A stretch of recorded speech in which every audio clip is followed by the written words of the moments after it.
நண்பர்களே, இந்த வீடியோவை பார்க்கக்கூடிய நீங்கள் தயவு செஞ்சு இந்த வீடியோ கொஞ்சம் டைம் செலவு பண்ணி பாருங்கள். இதை நான் இந்த செய்தியை உங்களுக்கு நான் ரொம்ப சொல்லியே ஆகணும் அப்படின்னு சொல்லி நான் நினைக்கிறேன்.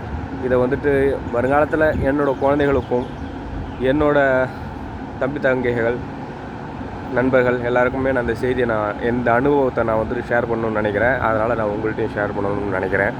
என்னென்னா, இப்போ நம்ம மலேசியா 1 வருஷம் முடிய போகுது. அதுக்கு மெடிக்கல் 2வது வருஷத்துக்கு மெடிக்கல் டெஸ்ட்டு பண்ணணும். அப்போ பண்ணும்போது நான் இங்கே வரும்போது படிக்கலை, என்கிட்ட சர்டிஃபிகேட் இல்லை, படிக்கலைன்னு சொல்லி தான் வந்தேன். ஆனால் நான் 10th வரைக்கும் படிச்சிருக்கிறேன். அதுக்கு மேலே படிக்க வைக்க முடியல, குடும்ப கஷ்டம், அது வேறு.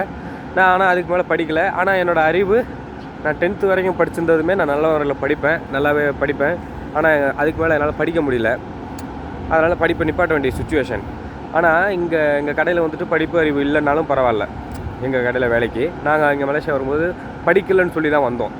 ஆனால் எனக்கு இங்கிலீஷ்லாம் படிக்க தெரியும், இங்கிலீஷில் கொஞ்சம் பேச தெரியும், கொஞ்சம் நாலேஜ் இருக்குன்னு வச்சுக்கோங்களேன். அந்த படித்த நாலேஜ் இருக்குது. என்கிட்ட சர்டிஃபிகேட் இல்லை, ஆனால் அந்த நாலேஜ் மண்டைக்குள்ளே இருக்குது.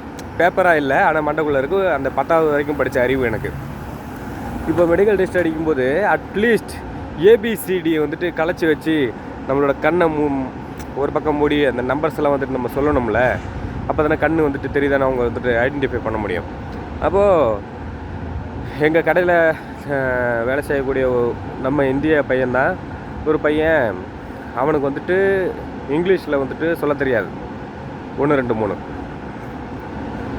ஏபிசிடியும் தெரியாது. அப்படி நிற்கும்போது அவனால் பார்த்து சொல்ல முடியல. நான் தான் அவனை இப்படி டயக்ராம் மாதிரி காட்டுறான்னு சொன்னேன். தமிழ் அக்கா தான் அங்கே நர்ஸாக வேலை செய்கிறாங்க. அவங்க அப்படி டயக்ராம் மாதிரி இப்படி காற்றுல இப்படி படம் வரைஞ்சி காமிச்சிக்கிட்டு இருந்தேன். அதை அக்செப்ட் பண்ணிக்கிட்டாங்க, அவங்க புரிஞ்சுக்கிட்டு. பாருங்கள், அடுத்தது அவனுக்கு எங்கே சைன் போடணும்னு தெரியல, அவங்க என்ன சொல்ல வராங்கன்னு புரிஞ்சிக்க முடியல, எதுவுமே தெரியல. ஒரு மெடிக்கல் டெஸ்ட்டுக்கு ஏதோ கூட நாங்கள் வந்ததுனால எங்களுக்கு அவனை தெரியும் 1 வருஷமாக, அவனுக்கு தெரியாதுன்னு சொல்லி. அதனால் நாங்கள் கொஞ்சம் உதவி பண்ணோம்.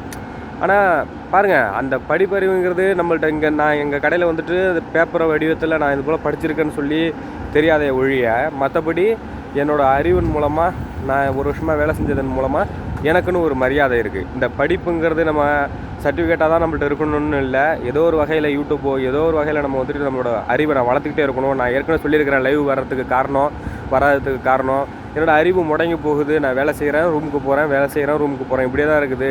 லைவ் பண்ணுறேன், அதனால் என்னோடய அறிவை நான் வளர்த்துக்கிறதே இல்லை. நான் அதை வளர்த்துக்க முயற்சி பண்ணுறேன்னு ஏதோ ஒரு வகையில் நான் நினைக்கிறேன். இது மாதிரியான விஷயங்கள் என்னோட மனசுக்குள்ளே பதிஞ்சிருக்குன்னு நான் நினைக்கிறேன். அதுதான் வெளிப்பட்டுருக்குது. அதனால் எல்லோரும் படிச்சிங்கன்னா உங்கள் மண்டைக்குள்ளே இருக்கிற அறிவை யாராலையுமே திருட முடியாது. அந்த படத்தில் சொல்கிற மாதிரி தான்.